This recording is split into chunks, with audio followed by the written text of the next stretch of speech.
출애굽기 30장 1절부터 16절까지의 말씀을 저와 여러분이 교독하겠습니다. 너는 분향할 제단을 만들지니 곧 조각목으로 만들되 길이가 한 규빗, 너비가 한 규빗으로 네모가 반듯하게 하고 높이는 2규빗으로 하며 그 뿔을 그것과 이어지게 하되 제단 상면과 전후 좌우면과 뿔을 순금으로 싸고 주위에 금테를 둘을 치며 금테 아래 양쪽에 금고리 둘을 만들되 곧 그 양쪽에 만들지니 이는 제단을 매는 채를 꿰을 곳이며 그 채를 조각목으로 만들고 금으로 싸고 그 제단을 증거궤 위 속죄소 맞은편 곧 증거궤 앞에 있는 휘장 밖에 두라. 그 속죄소는 내가 너와 만날 곳이며 아론이 아침마다 그 위에 향기로운 향을 사르되 등불을 손질할 때에 살을 찌며 또 저녁 때 등불을 켤 때에 살을 찌니 이 향은 너희가 대대로 여호와 앞에 끊지 못할지며 너희는 그 위에 다른 향을 사르지 말며 번제와 소제를 드리지 말며 전제의 술을 붓지 말며 아론이 1년에 한 번씩 이 향단불을 위하여 속죄하되 속죄제의 피로 1년에 한 번씩 대대로 속죄할지니라. 이 제단에 여호와께 지극히 거룩하니라. 여호와께서 모세에게 말씀하여 이르시되 내가 이스라엘 자손의 수요를 조사할 때에 조사받은 각 사람은 그들을 계수할 때에 자기의 생명의 속전을 여호와께 들을지니 이는 그것을 계수할 때에 그들 중에 질병이 없게 하려 함이라. 무릇 계수 중에 드는 자마다 성소의 세겔로 반 세겔을 낼지니 한 세겔은 20게라라. 그 반 세겔을 여호와께 드릴지며 계수 중에 드는 모든 자 곧 20살 이상 된 자가 여호와께 드리되 너희의 생명을 대속하기 위하여 여호와께 드릴 때에 부자라고 반 세겔에서 더 내지 말고 가난한 자라고 덜 내지 말지며 너는 이스라엘 자손에게서 속전을 취하여 회막 봉사에 쓰라. 이것이 여호와 앞에서 이스라엘 자손의 기념이 되어서 너희의 생명을 대속하리라. 아멘. 오늘은 제사장이 또 감당해야 될 사역과 관련하여서 분향단과 그리고 속전이 나타납니다. 이 분향단과 속전 이것을 생각할 때 몇 가지 단어를 기억하면 아주 유익하고 좋습니다. 분향단과 관련하여서는 1절과 5절까지의 두드러진 단어가 뭐냐면 만들라입니다. 만들라. 분향할 제단, 그 분향단을 만들라라는 것이고 6절에 보면 그 분향단을 하나님이 말씀하신 그곳에 두라입니다. 그리고 7절 이후로 보게 되면 사르라라고 말하고 있습니다. 분향단 생각하면 만들라, 두라, 그리고 사르라 이 세 단어를 기억하면 아주 좋습니다. 속전과 관련하여서는 드리라라고 하는 단어가 두드러지게 나타납니다. 이 분향단 이것은 어느 정도 규모냐면 1절, 2절, 3절 이어지는 그 내용을 보면 길이가 한 규빗, 또 너비가 한 규빗, 높이가 2규빗이니까 이 정사각형으로 한 50cm가 좀 안 되게 길이와 너비가 50cm가 좀 안 되게 높이는 1m가 좀 안 되게 그러니까 크지 않습니다. 그와 같은 제단인데 거기에 번제단처럼 뿔을 또 그 모서리에 이렇게 둡니다. 그래서 이것을 번제단처럼 소나 양이나 이런 그 번제물을 드리는 걸로 생각할 수 있지만 그렇지가 않고 여기에서는 그런 것을 드리는 것이 아니라 하나님께 향을 올려드리는 그러한 곳입니다. 그래서 6절에 보게 되면 이 조각목으로 만들고 금으로 싸고 마치 증거궤처럼 이와 같이 또 번제단처럼 만든 이후에 6절에 보면 이렇게 나옵니다. 그 제단을 증거궤 위 속죄소 맞은편 곧 증거궤 앞에 있는 휘장 밖에 두라. 그것을 어디에 두냐면 성수에 보면 그 휘장으로 가로막고 그 안쪽에 지성소가 있게 되는데 그 지성소에 있는 증거궤, 하나님의 그 십계명 그 두 돌판이 있는 그 증거궤, 그 증거궤에 그 덮는 뚜껑과 같은 것을 흔히 성경은 속죄소라고 말합니다. 그 의미를 살린 겁니다. 왜냐하면 그 뚜껑 위에 두 그룹, 천사 두 그룹이 날개를 딱 서로 맞대고 있는데 거기에 대제사장이 1년에 한 번 대속죄일날 거기에서 피를 뿌리는, 그래서 속죄를 상징하는 의미가 있기 때문에 속죄소라고 하는 이름을 쓰고 있는데 그 속죄소 밖에 휘장 앞에 거기 바로 그 앞에 두라는 겁니다. 이 위치가 사실 또 중요합니다. 그 속죄소는 어떤 곳이냐면 6절 끝에 이렇게 나옵니다. 내가 너와 만날 곳이다. 그 속죄소는 내가 너와 만날 곳이다.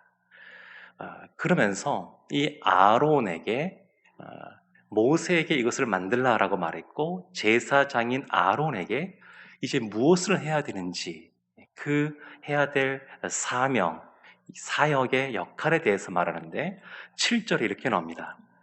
아론이 아침마다 그 위에 향기로운 향을 사르되 등불을 손질할 때에 살을 찌며 8절에 또 저녁 때 등불을 켤 때에 살을 찌니 이 향은 너희가 대대로 여호와 앞에 끊지 못할지며.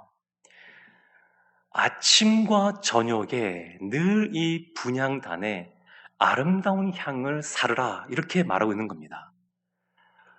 번제단에 하나님 앞에 제사를 지낼 때도 아침과 저녁으로 제사를 지내라 그랬고, 그리고 지금 이 향도 아침과 저녁으로 아름다운 향을 하나님께 사르라 이렇게 말하고 있습니다. 보면 등불을 손질할 때 그 성소 안에 북쪽에 진설병상이 있고 남쪽에 등잔대가 있고 그 가운데에 분향단이 있게 되는데 이 등잔대를 관리하면서 손질하고 또 불을 켜고 할 때 마찬가지로 이 향을 하나님께 올려드리는 겁니다. 하나님이 이스라엘을 시내산 앞으로 나오게 하셨습니다. 그때 하나님이 구름으로 가득 그 산을 뒤덮으셨습니다. 지성소와 그 성소 사이에 휘장을 딱 치시면서 지성소가 또 이 증거궤가 있는 이 속죄소가 오염되는 것을 막았다 그러면 그 상태에서 이 향으로 마치 구름으로 가득 가리는 것처럼 그렇게 하는 겁니다.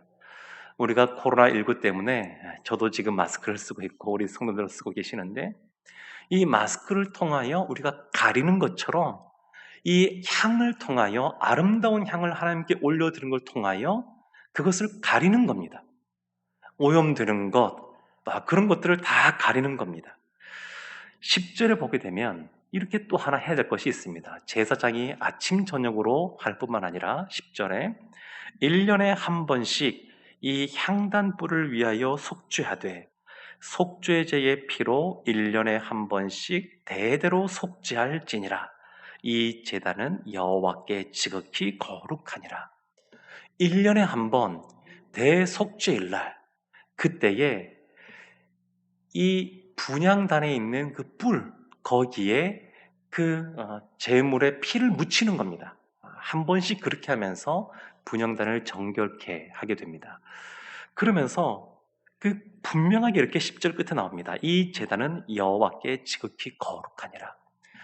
분향단, 진설병상, 등잔대 이런 것들도 다 거룩한 것이라고 하는 것을 다 드러내고 있습니다. 우리가 흔히 이 분향단의 향 그러면 이것을 성도의 기도라고 봅니다. 시편 말씀에 보게 되면 시편 141편 2절에 이렇게 시인이 고백합니다. 나의 기도가 주의 앞에 분향함과 같이 되며 나의 손드는 것이 저녁 제사같이 되게 하소서. 나의 기도가 주님 앞에 분향함과 같이. 그러니까 기도를 이 분향하는 분향단의 향으로 표현하고 있는 겁니다. 누가복음에 보게 되면 누가복음 1장 8절부터 10절까지 말씀을 보게 되면 그 세례 요한의 아버지인 사가랴, 그 사가랴가 하나님 앞에 나가서 분향할 때 성도들은 그 밖에서 기도하는 장면이 나옵니다. 마침 사가랴가 그 반열의 차례대로 하나님 앞에서 제사장의 직무를 행할세 제사장의 전례를 따라 제비를 뽑아 주의 성전에 들어가 분향하고 모든 백성은 그 분향하는 시간에 밖에서 기도하더니. 그러니까 이 분향하는 것은 이 성도의 기도와 이게 맞닿아 있습니다. 요한계시록 5장 8절을 보게 되면 이 향과 관련하여 이렇게 말합니다. 그 두루마리를 취하심에 네 생물과 24 장로들이 그 어린 양 옆에 엎드려 각각 검은고와 향이 가득한 금대접을 가졌으니 이 향은 성도의 기도드리라. 우리가 하나님 앞에 나아감에 있어서 기도함에 있어서 어떻게 해야 되는지를 이 모습이 보여주고 있습니다. 아침으로, 저녁으로, 날마다 늘 하나님 앞에 나아가서 기도하면 이 기도가 아름다운 향이 되어서 하나님께 상달되어지게 됩니다.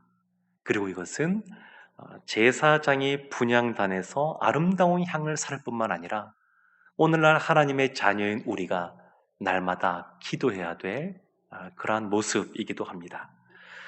또 하나 보게 되면 이제 속전이 나오게 되는데 이 속전은 회막 봉사와 관련된 겁니다. 16절 보게 되면 너는 이스라엘 자손에게서 속전을 취하여 회막 봉사에 쓰라. 그래서 이 회막 봉사와 관련하여서 이 속전이 또 물두멍, 또 관유, 또 밑에 보면 또 향, 이 계속 나오거든요. 이 회막 봉사와 관련된 내용이 11절부터 나오게 됩니다. 그런데 이 속전도 25장을 보게 되면 출애굽기 25장 보게 되면 예물을 하나님께 드리라 라고 하고 있는데 지금 여기서는 속전을 하나님께 드리라 이렇게 말하고 있습니다. 차이는 뭐냐면 예물은 자원함으로 드리는 것이고 그래서 드리는 사람마다 그 규모가 다른 것이고 이 속전은 의무적으로 누구나 다 드리는 겁니다. 누구나 다 반세계를 다 하나님께 드려야 됩니다. 누구나 다 드려야 되는 의무이기 때문에 인구 조사를 하는 겁니다. 그래서 12절을 보면 이렇게 나옵니다. 내가 이스라엘 자손의 수요를 조사할 때에 조사받은 각 사람은 그들을 계수할 때에 자기의 생명의 속전을 여호와께 드릴지니 이는 그들을 계수할 때에 그들 중에 질병이 없게 하려 함이라.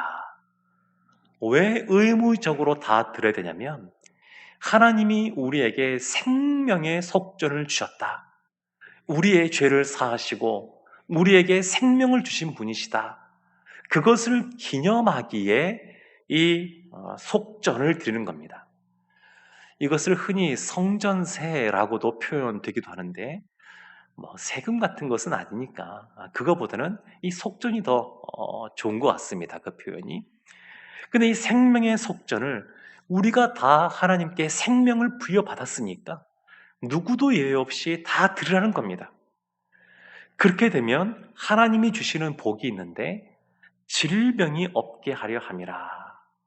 역병 같은 것이 이 당시에 이 구약의 사건과 연관지어서 그런 것을 없애주겠다. 이런 것을 말씀하고 있습니다. 그러다 보니까 15절을 보게 되면 부자든 가난한 자든 똑같습니다. 15절에 너희의 생명을 대속하기 위하여 여호와께 드릴 때에 부자라고 반세겔에서 더 내지 말고 가난한 자라고 덜 내지 말지며, 이것은 의무적으로 동일하게 드리는 겁니다. 사랑하는 성도 여러분, 하나님께서는 이것을 기념하기 위해서, 우리의 생명을 속전하신 그것을 기념하기 위해서, 이 대속한 것을 기념하기 위해서 속전을 드리라, 이렇게 말씀하고 있습니다. 근데 오늘날 우리는 속전을 하나님께 드리고 있습니까? 안 드리고 있습니까? 우리는 누구도 하나님께 속전을 지금 드리고 있지 않습니다. 이스라엘은 이 속전을 드리라, 너에게 생명의 대속을 주신 것에 대해서 기념하여 속전을 드리라라고 하고 있지만, 우리는 누구도 속전을 내는 사람이 없습니다. 왜냐하면 예수님께서 단번에, 한꺼번에 이 속전을 다 지불하시기 때문에 그렇습니다. 예수님이 이미 다 지불했기 때문에 우리는 더 이상 이 속전을 내지 않고도 하나님이 주시는 생명의 대속의 은혜를 받아 누리는 겁니다. 우리가 하나님 앞에 나아간다라고 하는 것은 기본적으로 무엇인가 섬긴다라고 하는 의미보다 더 앞서는 것은 뭐냐면 하나님이 주시는 것들을 누린다라고 하는 것입니다. 오늘날 예배도 마찬가지입니다. 우리가 하나님께 예배드리면 무엇을 드린다라고 하는 것보다 하나님이 우리 가운데 찾아오시고 우리에게 은혜를 베풀어 주시고 우리가 하나님의 은혜 가운데 기쁨을 누리는 것, 하나님과 친밀하게 하나님께 나아가 하나님이 주시는 그러한 은혜와 평강을 누리는 것, 그것이 하나님이 주신 은혜입니다. 사랑하는 성도 여러분, 분향단의 향은 아침 저녁으로 매일 제사장이 올려야 되었습니다. 우리도 이 새벽에 하나님께 나와서 기도하는데 너무너무 잘하고 계신 것이고 하나님께서 기뻐 받으실 줄로 믿습니다. 이 속전의 그러한 은혜, 우리의 생명을 구원하신 그 하나님의 은혜에 우리가 늘 감격해 하면서 하나님께 감사하고 또 찬양의 기도를 드리고 또 우리의 필요한 것들을 아른다 그러면 하나님이 우리의 죄를 용서해 주시고 생명을 주신 그 하나님께서, 또 문제 해결자 되시는 하나님께서 우리의 필요들을 채워주실 줄로 믿습니다. 이러한 은혜가 오늘도 우리 성도님들 가운데 흘러넘치기를 주님의 이름으로 축원합니다. 아멘. 기도하겠습니다. 하나님, 우리의 기도가 날마다 하나님께 아름다운 향으로 올려지게 하여 주시옵소서. 하나님이 주신 대속의 은혜, 그 은혜를 누리며 살아가게 하여 주시옵소서. 예수님의 이름으로 기도합니다. 아멘.